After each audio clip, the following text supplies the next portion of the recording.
नमस्कार, मैं हूं दिव्यांजलि मोइत्रा। कुवैत में काम करने वाले भारतीयों के ऊपर बड़ी मुसीबत आ सकती है।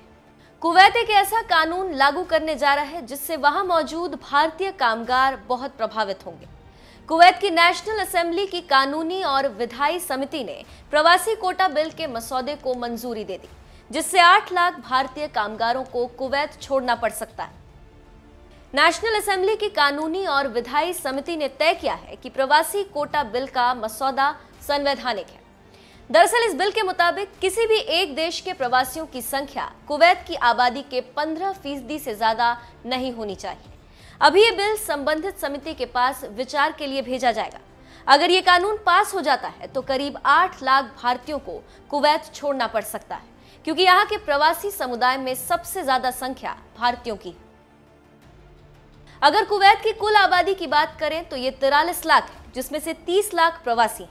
इन 30 लाख प्रवासियों में से 14.5 लाख भारतीय हैं। अब अगर 15% कोटा का मतलब समझे तो भारतीयों की संख्या 6.5 से 7 लाख तक सीमित कर दी जाएगी। कुवैत के प्रवासी भारतीयों से भारत को अच्छा खासा रेमिटेंस मिलता है। साल 2018 में कुवैत से 4.8 अरब डॉलर का रेमिटेंस यानी कुवैत में काम करने वाले लोगों ने भारत में पैसा भेजा था। अगर कुवैत में नया बिल पास हो जाता है तो भारत सरकार को रेमिटेंस के रूप में बड़ा आर्थिक नुकसान उठाना पड़ेगा।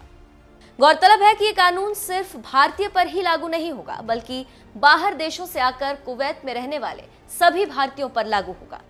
एक रिपोर्ट के मुताबिक कुवैत के प्रधानमंत्री शेख सबह अल खालिद सबह ने एक बयान में कहा था कि देश में प्रवासियों की 70% आबादी को घटाकर 30% किया जाए। एक्सपर्ट्स की माने तो कुवैत द्वारा इस विधेयक को इसलिए लाया जा रहा है क्योंकि कुवैत के नागरिक अपने ही देश में अल्पसंख्यक हो गए। साथ ही कुवैत विदेशी कामगारों पर अपनी निर्भरता भी कम करना चाहता है।